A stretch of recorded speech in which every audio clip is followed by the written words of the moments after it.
third 2021 edition of the Urban League Jobs Network Digital Career Success Series, brought to you by the National Urban League. I'm your host, Kenneth L. Johnson, president of the Harlem, New York-based diversity recruitment firm, East Coast Executives. If this is your first time joining us, welcome. The Digital Career Success Series, DCSS, is a professional development series that helps members of our Urban League Young Professional chapters and other diverse job seekers develop new skill sets that will enhance their careers through digital platforms such as webinars and Facebook Live. The goal is to provide an opportunity for professional development directly from one's computer. For today's DCSS, Breaking Into Tech, sponsored by CSL Behring, it features Mark Hill, Chief Digital Information Officer at CSL Behring. People of color face various barriers to entering the tech industry. During this webinar, attendees will learn how to break into tech and prepare for the jobs of tomorrow. If you're interested in learning more about CSL, they were formed more than 100 years ago to save lives using the latest technologies. In the century since, CSL Behring has grown into a global biotechnology leader driven by the same promise to save and improve lives. We're excited today to have Mark with us. So without further ado, Mr. Hill, welcome to the DCSS. Oh, Kenneth, thank you. Thank you so much. I'm truly excited to be here. Looking forward to the dialogue and the conversation today. We are excited to have you, and we just want to let our attendees know, if you want information about CSL, please visit the website and look at the careers page, but also we will continue to drop information in the chat with links to that actual page and also to a contact on their talent acquisition team that can assist. Mark, I'm going to drop it off to you, sir. Thank you. Looking forward to dialoguing with you once we end. Thank you so much. Indeed. So good afternoon, good morning, everyone. It's really just sincerely an honor to be here.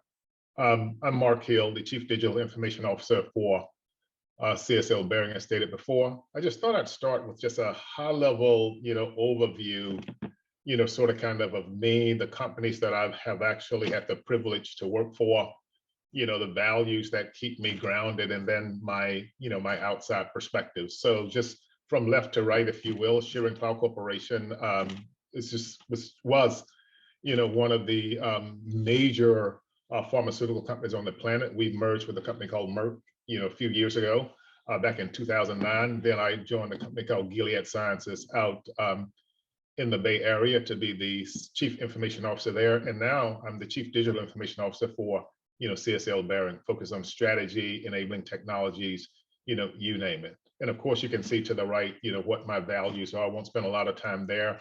And then outside interests, I'm a global citizen. I've had the privilege to live in Asia as well as in Europe. So I'm a global citizen, love to travel, but as a passion, I'm an avid hiker. So I've hiked in some great spots, around the world, but we can talk about that at some point as well in the future. Next slide, please. So just a little background. Kenneth talked a little bit about CSL, and I won't spend a lot of time here, but CSL is a global biotechnology leader with a focus on developing and delivering innovative medicines that save lives, protects public health, and helps people with life-threatening medical conditions live full lives. And so our mission is very, very easy for us to sink our teeth into, and it makes it easy for us to get up every morning knowing that the work that we do will impact lives around the world. Next slide, please. And then as a public, traded company, we live our values, and our purpose with a focus on patients, innovation, integrity, collaboration, and superior performance. Also, I think it's worth saying that we really are a great company to work for. Next slide, please.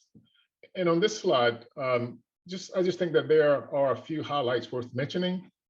Number one, we are the #1 company by market cap on the Australian Stock Exchange. You can see here that we were one of the top 50 employees in the world, Forbes 2018, and then one of the best employees for diversity, as noted in Forbes in 2020. So once again, by all means, do not forget at the end of this to actually reach out and take a look at CSL Behring. We may not be a technology company in the traditional sense, but I'll show you how all of this makes sense as we go forward. So next slide, please. So how did I get into tech, and we'll talk about that a little bit, hopefully. But I was always a fan of the original Star Wars movies and the TV series Star Trek. So I've just been, a technical person at heart all my life. And I always wanted to be a coder, even before coding was cool. I think what you'll find today is that all of you have the opportunities to leapfrog me and do some things, that I didn't get a chance to do just because the capabilities that you have before you are out there. But I always knew, that I wanted to deal with computers, because humans are the ones that actually make computers do what it is that they do. So if we can go to the next slide, please. And if you think about the headline for why we're here today, and it's around breaking into tech. And so here are my, top 6 recommendations, if you will. And if I don't go deep enough during the Q&A session, we can talk about this a little bit more. But number 1, all of you on the call today and in the virtual world today must learn to be impatient. This is important because tech or technology does not wait, neither should you. As we're speaking right now, new technologies are actually being, created that will be in the limelight, tomorrow. It may be a twinkle in someone's eye today, but in 3 to 5 years, it will be in the public, domain, right? If you think about iPhones and things of that nature, these things were not around, 20 years ago or 30 years ago or 40 years ago. So once again, learn to be impatient. Seek opportunities beyond technology industries. I say that because if you focus all of your time, and these are great companies, and I know a lot of the leaders, at Google, Facebook, you name it, and those are great companies that are in the public domain. But since technology is everywhere, just seek opportunities beyond the known companies, because you will find that you have the opportunity to have a great career and deal with leading edge technologies in companies that may not be in the domain. So if you think about my industry, i.e. the biopharma or the biotech industry, we actually leverage technologies from Microsoft, from Google, from Oracle, you name it. Almost all of the tech companies on the planet, we actually get to leverage their technology if it enables us to do work that's required for patients. And then the third idea I have around breaking into tech is stay hungry and learn something new about your area of focus every day. If you want to be a software engineer, well, make sure that your appetite for reading and understanding, what's new and what's going on in that space is just part of your overall DNA, and your appetite to learn about the space is important, because I guarantee you that there are people that may be a little bit more hungrier than you, and they are actually ensuring that there are more things in their toolbox every day. The other concept around breaking into tech, and I actually segmented these deliberately with getting your degree at the bottom first. Not that getting a degree is important. I have several, but attending coding boot camps. If you want to get into coding, there are boot camps out there on the web that are actually free, right? You can attend these courses, webinars, you name it, and just begin to be curious about, coding. Teach yourself to code, and then get a degree. If you have the opportunity to get a degree, that always helps, because one of the things I learned a long time ago about a degree meaning, as an example, McDonald's, they do a lot of high-tech work. But if I had to work at McDonald's and I have a college degree, the beauty of it, I can be the manager at McDonald's. So that degree, gives me additional optionality as it relates to working in the real world.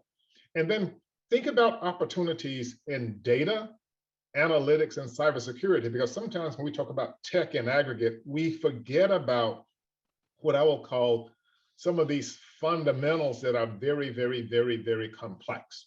So if you think about cybersecurity as an example, when I worked out in California, we had an opening for a cybersecurity lead, and there were 70,000 open positions for cybersecurity, where companies were looking for people with cyber skills. And I got to tell you, it is a hot area, and it's just getting hotter and hotter and hotter every day. And so just because it's cybersecurity, do not be afraid to lean into that particular category. You will find that it's actually a pretty cool area, if you will. Of course, I'm responsible for, cybersecurity at our company. I'm not the head of cyber, but it falls under my overall remit for the corporation. But don't forget about opportunities in these particular areas. And then above all, create a short list of companies you would like to work for and pursue them with rigor. Send a note, letting them know that, you are, interested in their company, but you want to tell them why.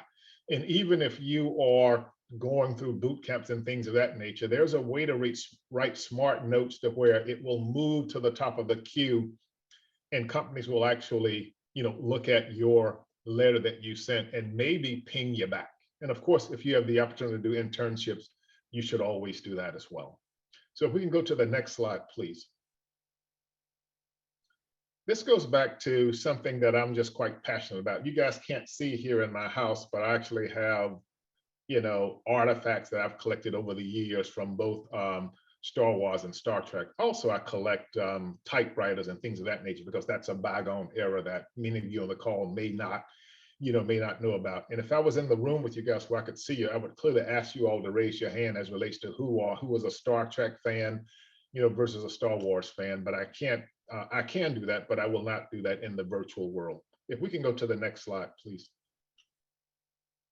One of the things I thought I'd talk about, to this audience, because I think it's somewhat important, is, what are the lessons as well have I learned along the way of having the privilege to have a successful career, over the past 30 years. Of course, I started off, as a computer operator, and then I moved up to being a senior systems analyst. I ran a database group, if you will. I've run infrastructure. I've run a cyber function.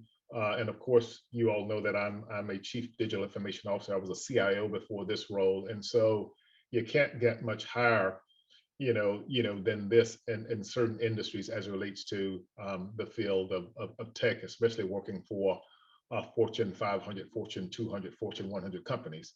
And so the lesson number one is make more deposits in your career, than withdrawals. Why is this important? It's kind of like, a bank account.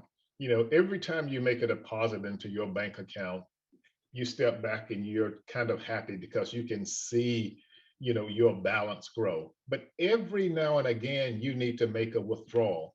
But if you're making the right deposits and you make a mistake along the way in your career, that mistake will never be enough if you have the right credits to bankrupt your reputation in your career. So think about your career the same way you think about, your bank account, and ensure along the way that as you're creating these wins, you're actually making the right deposits. Deposits are also how you build out your overall knowledge base, if you will, of things that you understand. That's another way of making a deposit where you are investing in yourself. Next slide, please. Lesson number 2 that I'd like to leave you with is get the basics right. So if you're going to be a coder, as an example, or an engineer, just make sure you understand the fundamentals so that you can be in the conversation, right? Because believe it or not, someone is always watching, not Big Brother. Someone is always watching. And this is how we find out, whether or not we have individuals that are more talented than others, because we're paying attention.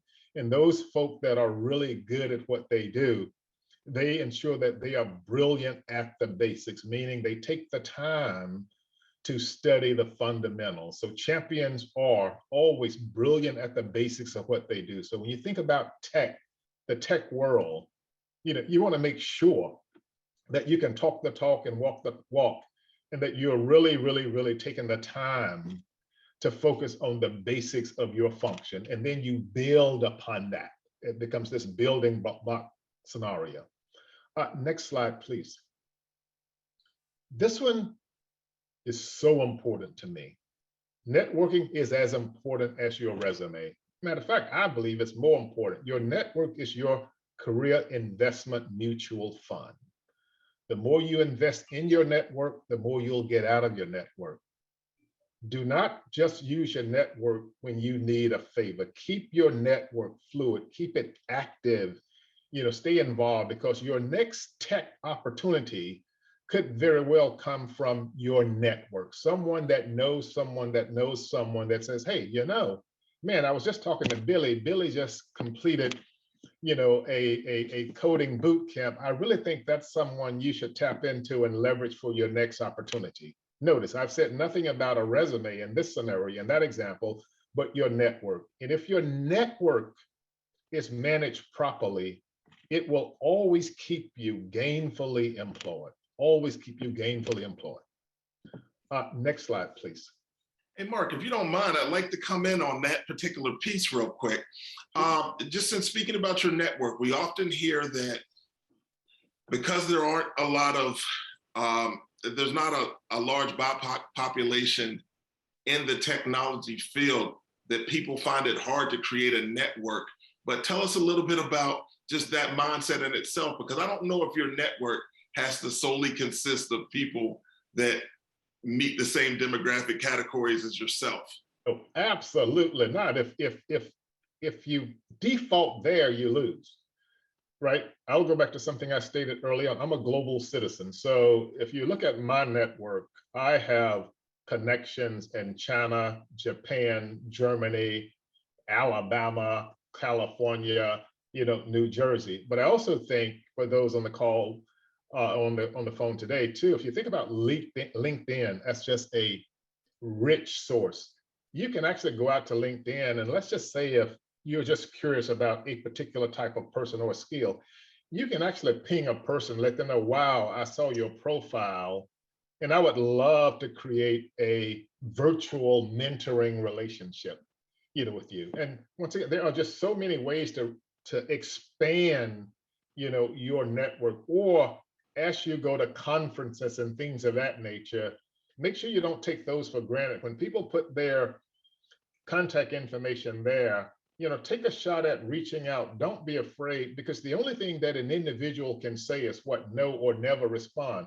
But that's okay. That doesn't mean, that's a rejection. It could mean that they're busy, because what if 6 months later they get around to it and they send you a note back, and you keep those, networks going. But your network, if your network looks and feels like you, it's not necessarily a network that's going to pay you dividends over the long haul. Kenneth, so did that answer the high level basic question? Definitely, I appreciate the share. Yeah. And then this one here is something that I live by, and I understand that I'm at a different place in my career than many of you. And of course, remember, you need to make sure that you build out, you a fund where you have money so you can take more risk. But doing your best work oftentimes requires not being afraid to lose your job. Because in the end, when you do your best work, someone's always going to notice that. So you can't go in, with the assumption that you want to be too safe, but that doesn't mean you want to be out of control either. But just once again, just remember that doing your best work oftentimes requiring you to shed your old skin and to just go in and be your natural self and just do your best work every single day.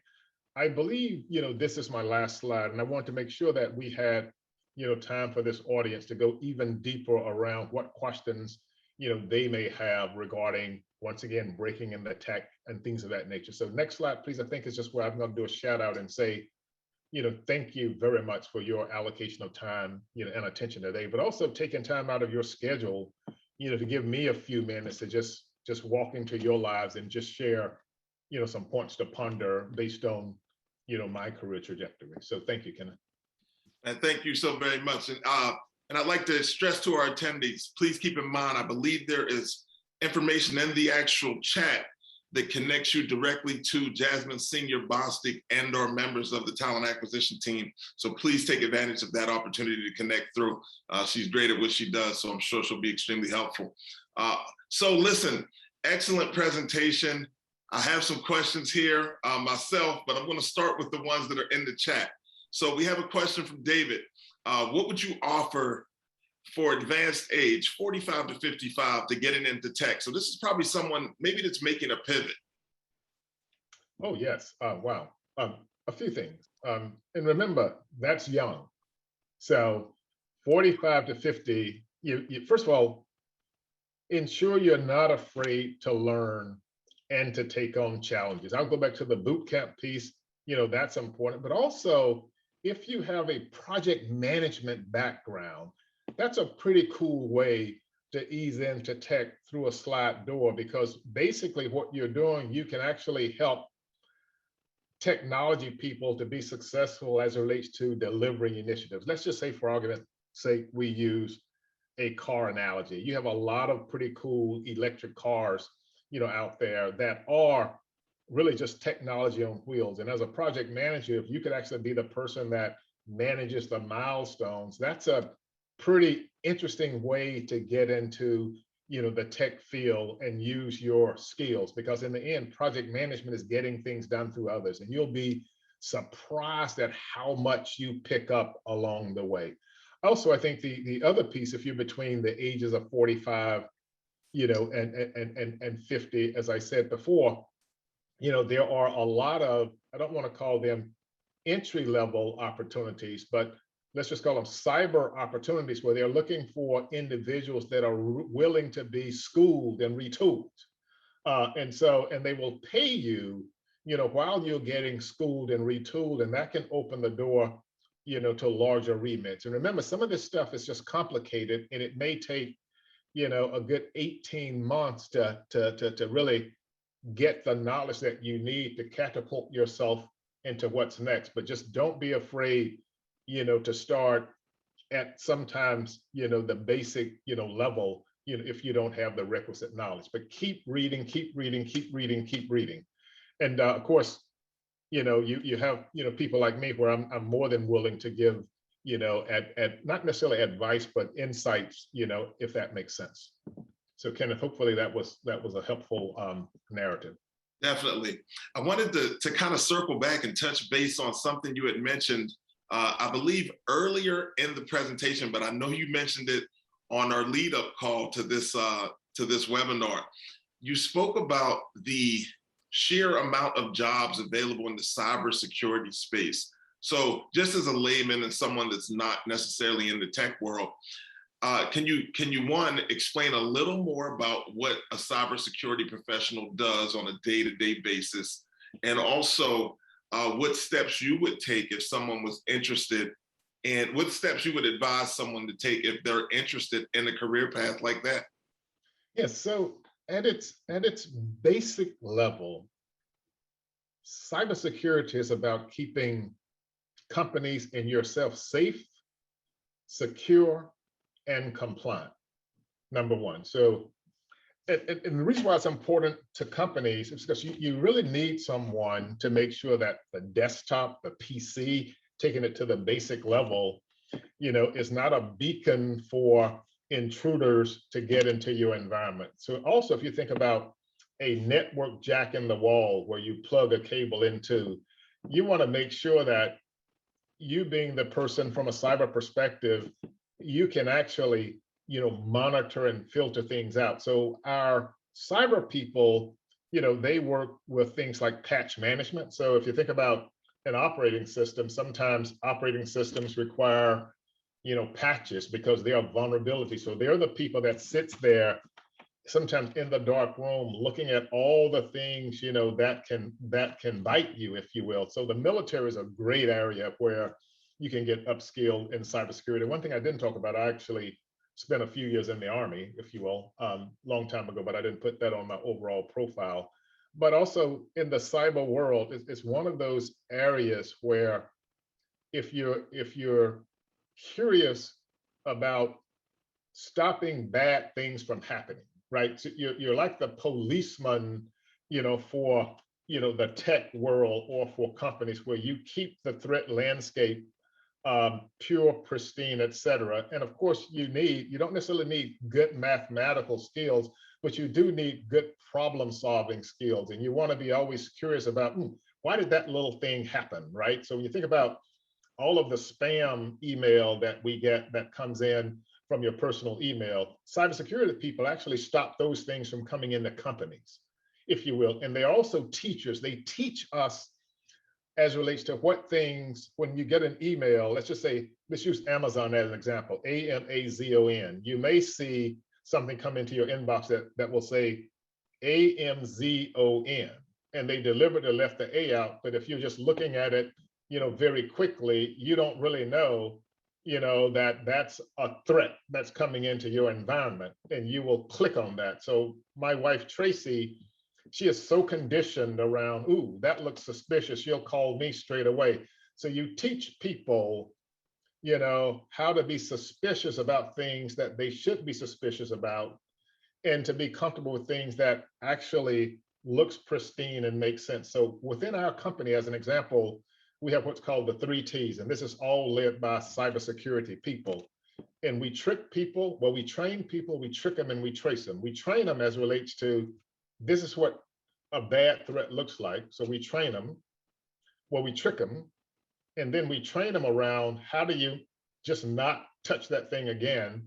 And then we just trace them just to make sure that they're doing the right things. Not Big Brother, but we do this to keep our employees safe. And so your cyber people, as they come in, and you can go online, I don't have the links, but I can get those to you, Kenneth, where they can just start, with the basics around cyber. And there's another outfit that I'm a member of where they are actually investing in minorities right now as we speak and upskilling them from a cybersecurity perspective. So a good friend of mine actually runs this outfit out in California, and I'll make sure, Kenneth, that I get that to you as well. And I think it'll answer directly the question that someone asked around how do they get started. This will actually show you the pathway for getting started and how this outfit is willing to co-invest and help you along the way to be a cybersecurity professional, because there's just a deficit and there are just not enough people in school. There are not enough people right now, on the planet in that particular space. And it is such a cool space, by the way, once you get under the covers and you see all the things that are happening. There's a concept called the dark web, and there's the regular web that all of you know about. And the dark web is where a whole lot of things are happening that normal humans just would never ever know about, because it's not an area that they play in. But I'll get you those 2 links, and you can share it with the audience as well. Definitely appreciate that. I know that Kanjit and Adanya put information together as a follow-up to the show, so I'm sure they'll be able to include that information in that follow-up. So definitely appreciate that. We have another question from Hannah. The question is, if you're pivoting from a non-tech industry, what are the in-demand skills to achieve to be successful and are desirable to tech companies? So first of all, problem solving, because remember, one of the things we always start with is a problem statement. So you've got to be able to dissect a problem statement, but also analytical, write myself a note as I talk, analytical skills. So you got problem solving, you have, analytical skills, but you also, you want to be able to listen deeply and not just ask questions, but ask the questions that no one else, is asking. And of course, once again, mathematics is always important because math helps you with your analytical capabilities, but being able to analyze data in a different way. And I'll go back to this piece I mentioned around project management. More often than not, we forget about the importance of project management. To me, project management is a profession, and that is one of the interesting backdoor ways to get into tech, because you actually get to sit down, listen to the scope or listen to the problem statement, clearly document the scope, document the requirements. And while you're documenting the requirements, Kenneth and team, you're actually learning some things along the way because you get to ask clarifying questions. And so once again, I think the other piece is to be able to listen well and ask clarifying questions so you can dig deeper into the problem statement and help with solving the issue. So insights, data, and analytics capabilities are really important. I can't show you guys my org chart today, but within my org, we have the following roles. We have ahead of what we call digital experiences. So that's where you're actually dealing with um, um, um, imp- relinquishing manual processes. Let's put it that way, right? And automating, those processes, and just making user experiences better than they need to be. I have a CISO, and that's my Chief Information Cybersecurity Officer. I have a head of what we call strategy and innovation. So this person is looking, at what we call three horizons: those things that should be working today, those things that were important 6 years ago, but they are now in the public domain. And then Horizon 3 would be, those things that we're just starting to talk about, we're just starting to imagine, but 5 years from now, they're going to be in the public domain. So I have, a vice president running that. I have a person focused on operational excellence. So that's making sure that the entire ship that we call information and technology, it's running the way it should be working, and we're looking at our metrics and measures and things of that nature that we should be focused on. And then I have a role around what we call business partnerships. So that's the person that actually interfaces, with all of the other folk within the business, to make sure that we're clear on what their requirements are and the systems they need for us to implement. And then we have what's called infrastructure. So infrastructure would be networking, your routers, your switches, your hubs, Wi-Fi, mobile connectivity, you name it. So if you think about information and technology as a high level discipline, it is as varied as running a financial firm, if you will. You need all kinds of skills. You need architects, you need data architects, you need system engineers, software engineers, you name it. So there's just a host, of skill sets that are needed depending on where you want to pivot, right? That's the beauty of the whole tech conversation. Those of you on the phone, it's not just one thing. Tech is massive, right? So I'll go back to what I said before. It's not just Google. It's also these companies, if you will, the banking industry. I went to a bank, I'll make this quick, but I went to a bank the other day, and I had not been in the bank for years. And I really didn't know what to do when I walked in, right? Because I thought I could just walk up to the counter, but actually you can do, and I was used to doing everything from home from my phone, but my wife needed me to go in and take care of some things. And, but that whole banking experience now, it's so different than what it used to be. You can, as you guys know, you can deposit your checks just from taking a picture. So someone in tech or INT actually made that happen, if you will. So, and then experimentation has to also be part of your remit. You got to be comfortable doing experiments, failing, but failing fast, so that you can actually learn the next thing that you need to learn. So hopefully at a high level, that touches on that, because some of the questions you guys are asking, which are pretty cool, I'd love to be specific, but I want you to understand how big this area of tech is, so that you don't pigeonhole yourself and think that you just need to do this one thing.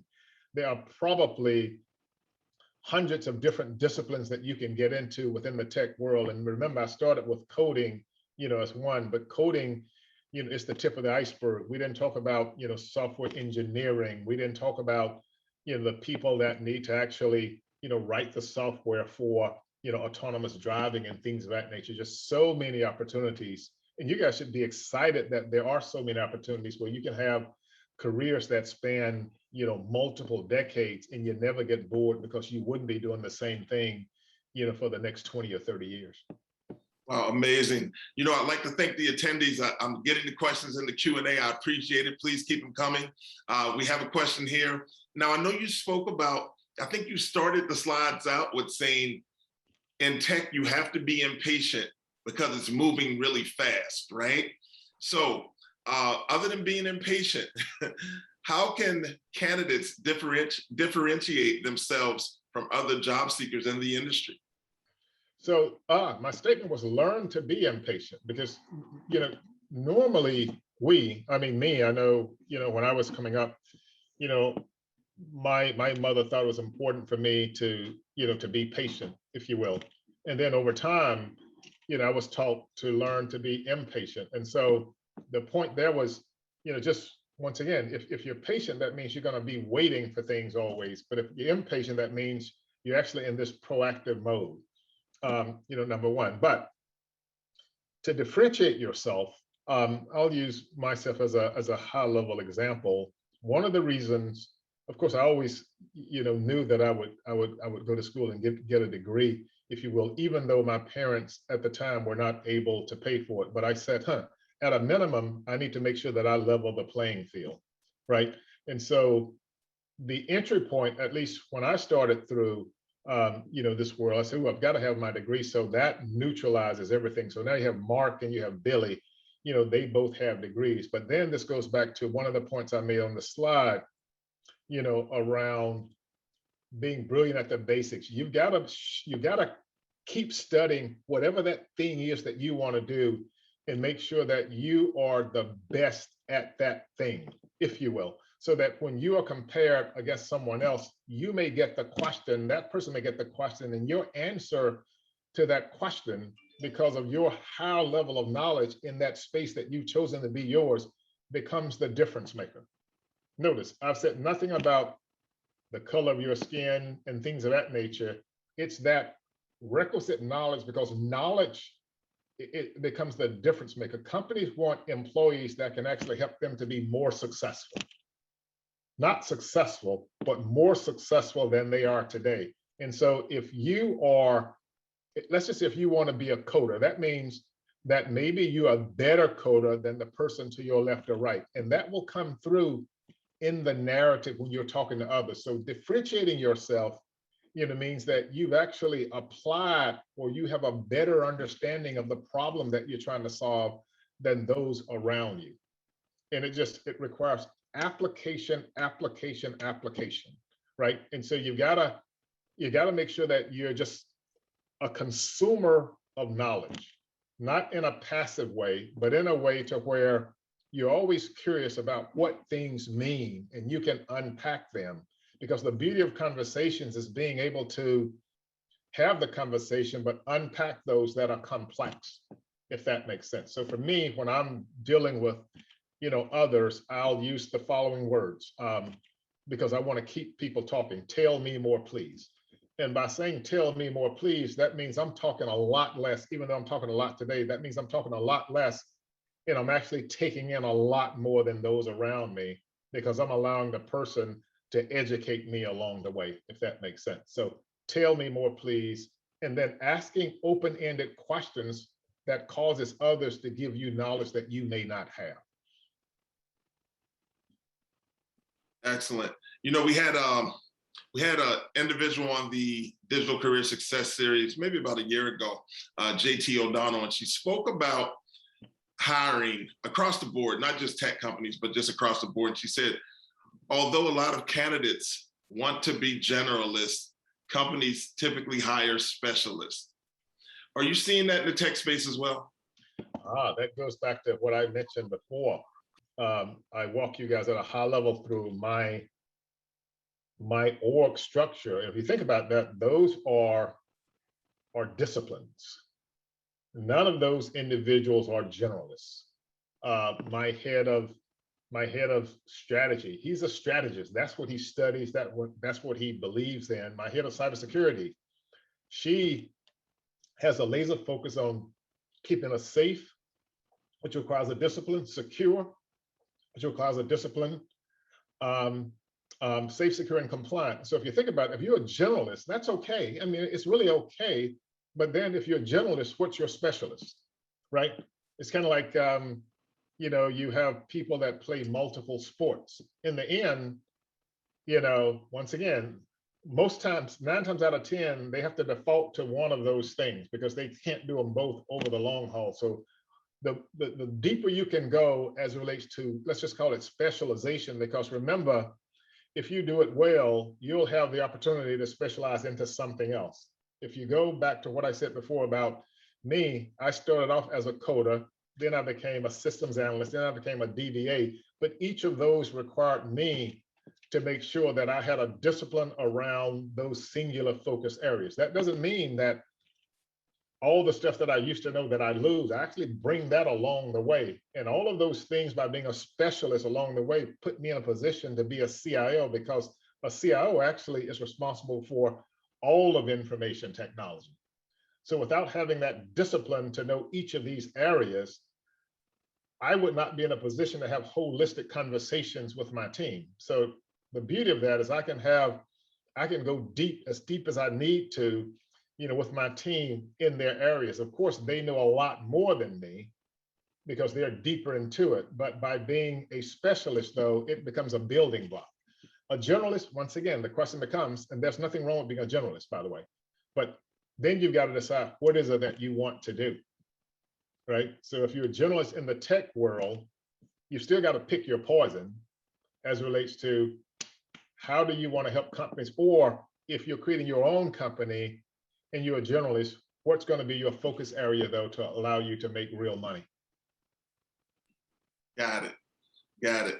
So we have another question from Ronald. What certifications are good if you're just starting out in tech? Project management is one. Oh wow, certifications. Microsoft has a whole slew of certifications depending on what it is that you're looking for. I don't have all of those in front of me, so I don't want to try to make anything up. But Cisco, if you're in the networking space, Google. But I can also see if I can get your people a list of what those certifications are. That's kind of beyond my purview, so to speak, because I really don't deal in the certification space. My leaders do, as relates to the talent that they're looking for. But I don't know all of the certifications that are out there today. But there's like no code, certifications that you can get into. There's open source things that are happening in that space. But I can definitely get you.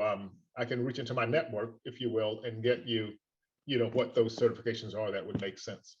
And that's a really good question. So don't let me forget. I can get that for you for sure. Sure. Appreciate that. So Anissa says she's very inspired by your career journey. What's something you wish you had known when you began your career? Yeah, that's fair. I think the one thing I wish I had known is how broad and how great a profession high tech was, and what it was going to become, by the way, right? Because I would have even thought about investments differently and things of that nature. But it's such, once I got into it, it just the world just opened up for me. And remember, I started off with a singular focus around coding, but the sheer expansiveness of the space, because my parents wanted me to be an accountant, things of that nature, and I chose a totally different path. And then someone wanted me to be an engineer, but I chose to be in this field. And had I known how expansive and how rich, from an opportunity perspective, this area was, I would have just been more aggressive,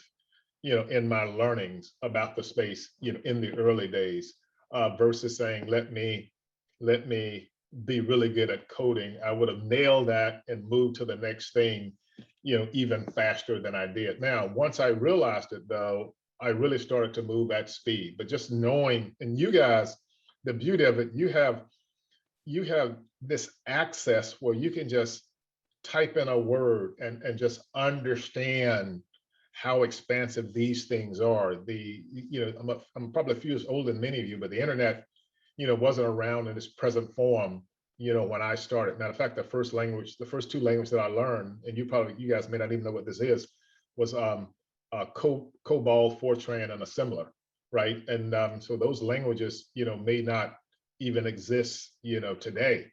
But that's where I started. And these languages didn't have the tools, that you all have today. I'm not saying it's easier, if you will, but I'm saying, to me, I wish I would have known how expansive this thing was going to become, because I probably would have, even though I landed in a really good place, I probably would have managed, my career fundamentally different, starting out. I want to, before we even get off, I want to thank you, of course, for your service as well. But one of the things I noticed about you through our conversations has been your willingness to bring other people into a conversation that aren't necessarily in the room or that aren't part of the conversation. and sharing kind of your positioning as a leader in the space and allowing other people to get some exposure and recognition. And just as a talent acquisition professional, I can appreciate that and acknowledge that you appear to do that extremely well. As you look across the landscape in technology, are there any programs that you're seeing or any opportunities that you see that diverse candidates specifically should be in tune with as maybe as a launching pad or a ramp into a tech career? Yes, and that's one of the reasons why I put up those 3 bullet points. Cybersecurity, I gotta tell you, we look, and it's very hard to find people that look like me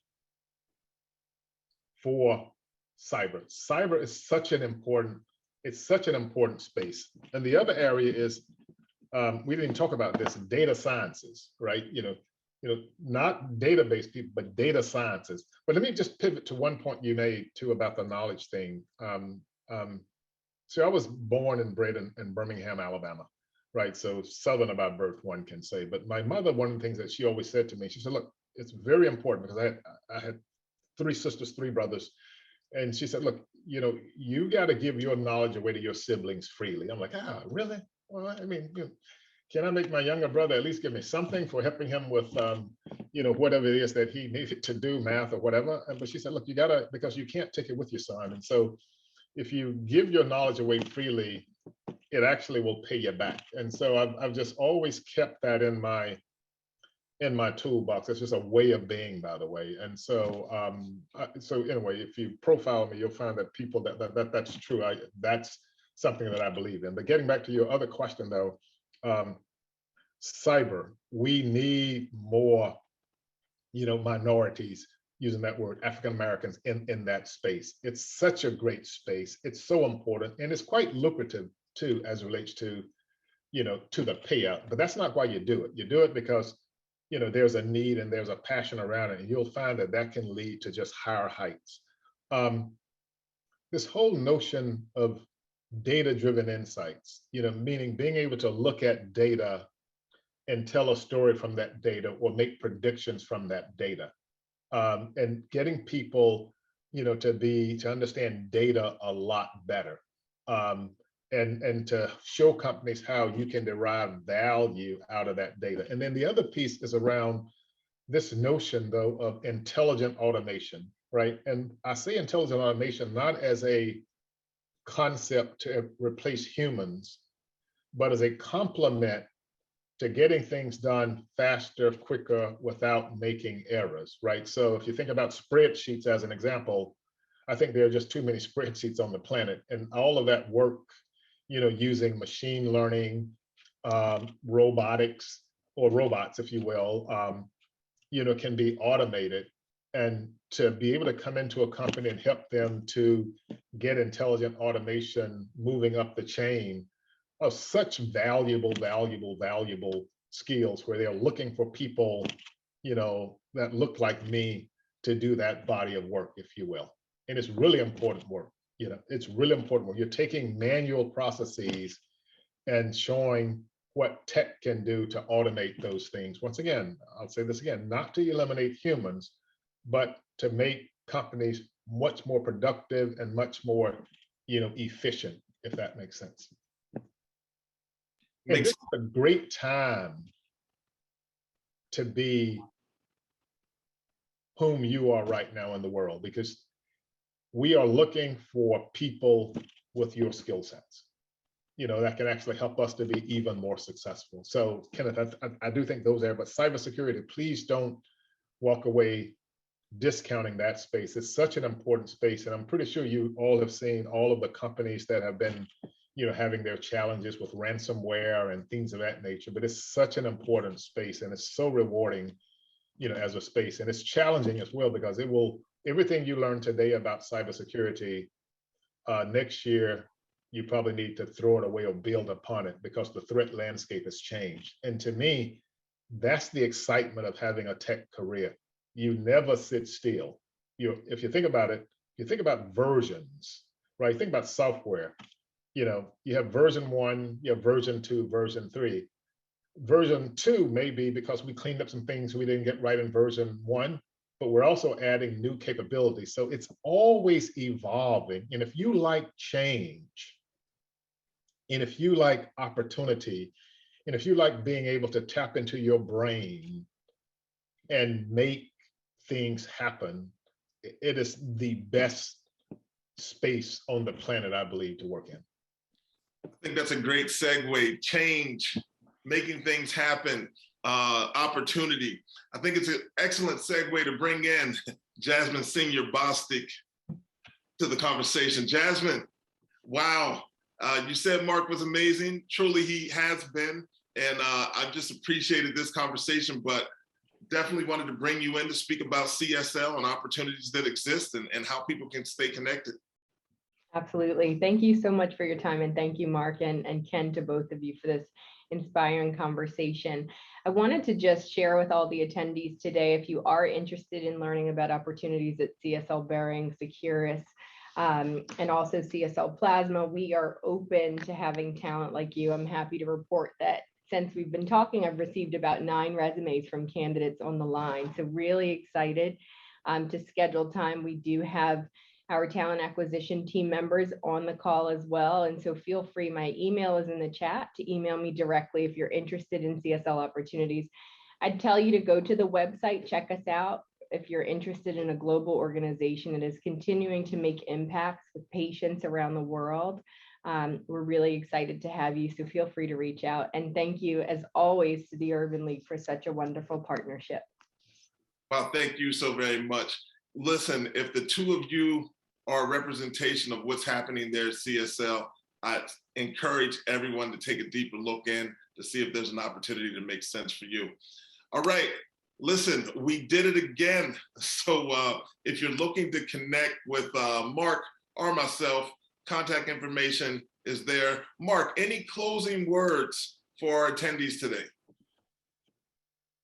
Please, please, please stay hungry. And if you run into setbacks, wow, that's actually a cool thing, because it's just a setback. It's just a temporary setback. And don't let that one setback crush you. This is such an immense field, if you will, especially now too, where you get to work remotely and things of that nature, but also become a global citizen, right?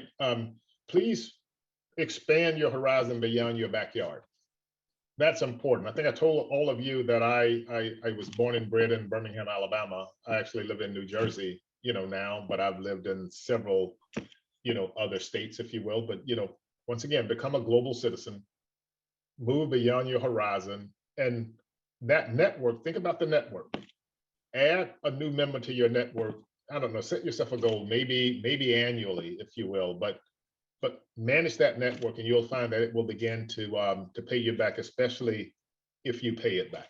So, but Kenneth, thank you so much. Jasmine, thank you so much. But Urban League, just thank you guys in general. I think what you guys are doing are great.